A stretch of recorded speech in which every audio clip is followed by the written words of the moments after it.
నమస్తే, నేను మీ సతీష్.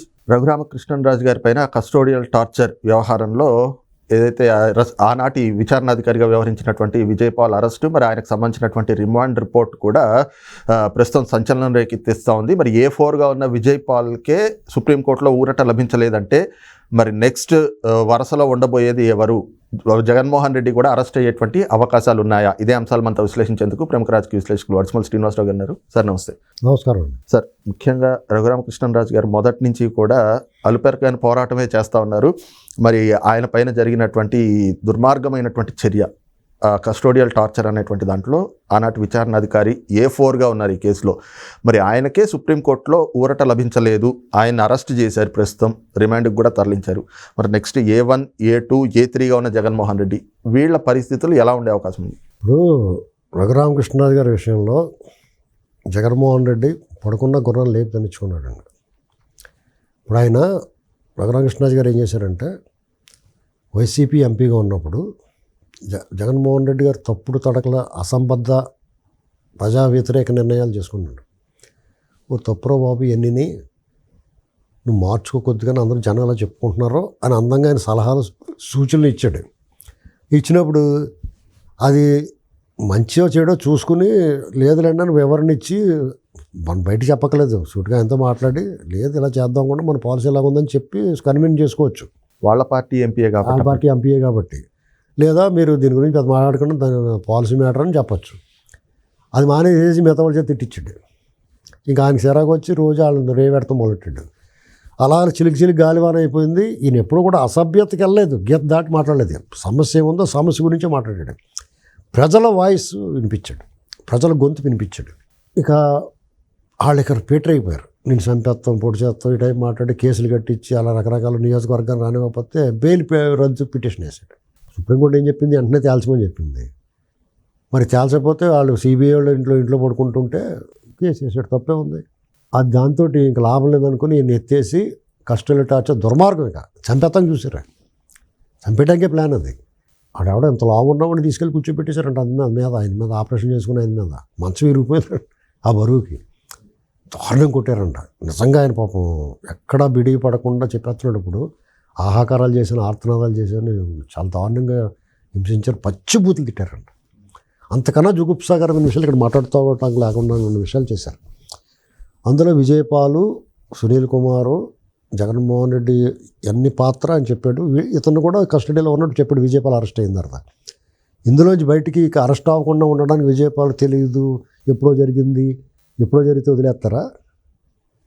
ఇంకా 10 ఏళ్ళు పోయిన తర్వాత వదలరు. నేను ఎందుకు వదులుతారు?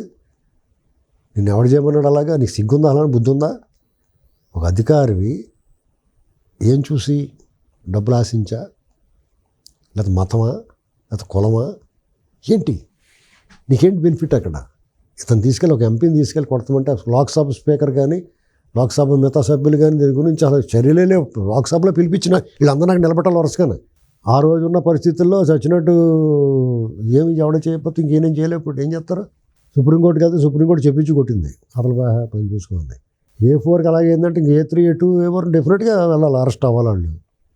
No bail ఎలాగొస్తుందండి? కస్టోడియల్ మాట్లాడే రాజ్యం, నువ్వు ఆ రాజ్య హింస చేస్తే ఎలాగండి? ఓ స్టేటు నువ్వు పాలకుడివై ఉండి ప్రజలందరూ నువ్వు చెప్పాల్సింది పోయి మంచి నీ దగ్గర రావాలి. ఎవడన్నా ఈ పోలీసులు ఎలా కొట్టేస్తున్నారు బాబు, నీ దగ్గరికి రావాల్సింది పోయి నువ్వే కొట్టించేస్తే దగ్గర ఉండి వాళ్ళు కొడుతుంటే చూస్తుంటే ఆ కొట్టింది. పైగా ప్రైవేట్ వ్యక్తులు తీసుకొచ్చి కొట్టించారంట. అందులో ఒకడు ఇప్పుడు గుడివాడ ఎమ్మెల్యే దగ్గర ఉన్నాడు అంటున్నారు. మరి ఏంటో అది చూడాలి. ముసుగులు కట్టుకుని రావడం, పైగా ముసుగులు కట్టుకుని వచ్చారు. వాళ్ళని గుర్తుపడతారు అంటాడు. ఈయనకేం తెలియలేదా? గుర్తుపడతాడు గ్యారంటీగా. రేపు పొద్దున ఐడెంటిఫికేషన్ పెరేడ్ పెడితే ఖచ్చితంగా గుర్తుపడతాడు. ఏమైనా రఘురామకృష్ణరాజు గారికి న్యాయం జరగాలి. ఆయన అప్పుడు పోరాడాడు ఆ ప్రభుత్వం మీద, తర్వాత ఆయన టార్చర్ అనుభవించాడు. తన పర్సనల్గా ఈ కేసు కింద తీసుకుని ఈ కేసు మీద ఇప్పుడు పోరాడుతున్నాడు. ఆ పోరాటం ఫలించే సూచనలు కనపడుతున్నాయి. ఇప్పుడున్న ప్రభుత్వం చట్టాన్ని తన పని దాన్ని చేసుకోమంటున్నాడు. కొంచెం ఆలస్యంగా కనపడుతుంది, కానీ పర్ఫెక్ట్ రిజల్ట్ అయితే మాత్రం ఈ A1, A2, A3, A4 ఇంకా A10, 12 ఎంతమంది వస్తారో తెలియదు. ఇంకా చిల్లాచేతగా ఉంటారు కదా అందరూ. మీకు ఇక్కడ ఏం జరిగిందంటే, అందులో కానిస్టేబుల్స్ కానీ తర్వాత సరెండర్ అయిపోయారు. రాజుగారితో చాలామంది మాట్లాడారు, ఏమన్నా మేము చంపేమన్నాడండి, చంపలేదు కాబట్టి నన్ను వదిలేయండి అని ఒకడో. లేదా పలానా వాళ్ళు ఉన్నారని చెప్పి మొత్తం ఇన్ఫర్మేషన్ వచ్చింది. ఎక్కడ తప్పించుకుంటారండి వాళ్ళు? ఇప్పుడు జగన్మోహన్ రెడ్డి అక్రమాస్తుల కేసులో విజయవంతంగా 10-15 ఏళ్ళ 13 ఏళ్ళ నుంచి బయట తిరుగుతున్నాడా? గజి ఎతగాడు మురికాల్లో పడిపోయినట్టు ఇలాంటి పనికిమాల కేసుల్లో దొరికేస్తాడు. ఇలాంటి అసంబద్ధ అక్రమ దుర్మార్గ దౌర్జన్య దుర్మార్గమైన ఇలాంటి దమనకాండ చేసిన కేసులో దొరుకుతాడు అతను. ఇందులో జైలుకి వెళ్తాడు. పైన ఉన్న వాళ్ళు కాపాడతాం కూడా ఉండదు. సిబిఐ వాళ్ళు ఈడీ వాళ్ళు కాపాడతానికి ఏముంటుంది? Local police. ఈ కేసు ఇందులో కూడా ఏతంగా బెయిల్ రాకుండా చేసేయచ్చు.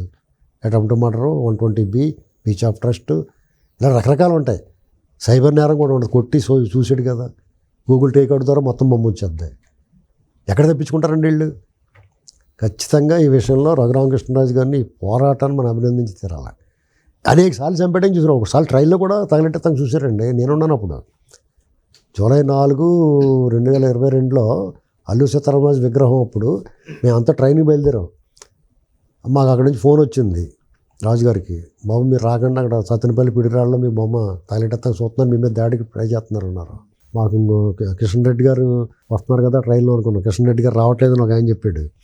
ఇంక ఇవన్నీ లాభం లేదు. పైగా అక్కడ భీమవరంలో రాజుగారు అభిమానుల్ని సానుభూతి పరులను అందరినీ పట్టుకుని వాళ్ళ కుటుంబాలను తీసుకొచ్చి వాళ్ళని కొట్టేసి వాళ్ళ చేత మీరు వస్తే వీళ్ళందరినీ కేసులు వేస్తే వీళ్ళందరూ లేపేస్తాం అన్నట్టు చెప్పారు వాళ్ళు, సినిమాల్లో చూపించినట్టు. ఇవన్నీ చూసిన తర్వాత ఇంక ఇలా నా వల్ల వీళ్ళందరూ సాప్రభుత్వం ఎందుకని పాపం ఆయన ఆగిపోయాడు. వాళ్ళు నేనున్నాను వాళ్ళు మొత్తం మాతో పాటు ఒక ఇంటెలిజెన్స్ కూడా ఉన్నాడు. ఆడి జేబులో తుపాకీది ఉంది. ఆడు మేము ఐడెంటిఫై చేసినప్పుడు పారిపోయాడు. నువ్వు ట్రైన్లోంచి దిగిన వెంటనే పారిపోయాడు, పరిగెట్టేసాడు. అప్పుడే చూసాం మేము ట్రైన్లో దిగుతున్నప్పుడు చూసాం ఆడి మొల్లో గన్నం ఉందని. ఇలాంటి పరిస్థితుల్లో మీకు విజయపాలు ఖచ్చితంగా ఇప్పుడు జ్యుడిషియల్గా ఇప్పుడు పోలీస్ కస్టడీకి అడుగుతారు. ఇప్పుడు కొంతవరకు చెప్పాడు. ఇప్పుడు ఇక మిగతాది కూడా చెప్పేస్తాడు అనుకుంటున్నాను. ఎందుకంటే అతను ఎస్కేప్ అవుతానికి అంటే కొంచెం శిక్ష తగ్గించుకోవడానికి మిగతా వాళ్ళందరికీ ఇరికించేస్తాడు. అయితే గవర్నమెంట్ ఏం చేయాలంటే ప్యారలల్గా వీళ్ళందరి ఆస్తుల మీద నిఘా పెట్టాలి, ఏసీబీ దర్యాప్తు చేయించాలి. ఇప్పుడు మొన్న ధర్మాన కృష్ణదాసు పిఏ మీద ఏసీబీ రైడ్ చేసి ఆదాయానికి మించిన ఆస్తులు ఉన్నాయి అన్నారు కదా. వీళ్ళ దగ్గర కూడా రైడ్ చేసి వీళ్ళ ఆదాయానికి మించిన ఆస్తులు నీకు 10 ఏళ్ళ నుంచి ఎక్కడి నుంచి వచ్చినాయి, 10 ఏళ్ల ముందు నీకు ఏం ఆస్తి ఉంది, 10 ఏళ్ళలో నీకు ఎక్కడి నుంచి వచ్చింది, నీ బినామీలు ఎవరో వాళ్ళకి పెద్ద కష్టమేం కాదు. మొత్తం లాగేస్తే విజయపాలకి విజయవాడ క్లబ్ పక్కన ఎంత ఉంది భూమి, పివి సునీల్ కుమార్కి ఎంత ఉంది, వీళ్ళకి విదేశీ నిధులు ఎక్కడి నుంచి వస్తున్నాయి, ఇక్కడ రాష్ట్రంలో కొలగొట్టి వీళ్ళు అనుచరులు పెట్టుకుని కలెక్షన్లు ఎక్కడ చేశారు, సీతారామాంజనేయులు కానీ ఇలాంటి వాళ్ళు అందరి మీద బొమ్మ బయటకు వచ్చేస్తుంది. వీళ్ళందరినీ బుక్ చేయాలి. వాళ్ళ దగ్గర ₹1 లేకుండా జేబులో ₹1 లేకుండా చేస్తేనే వాళ్ళు దారిలోకి వస్తారు. Please subscribe to Leo News for more videos.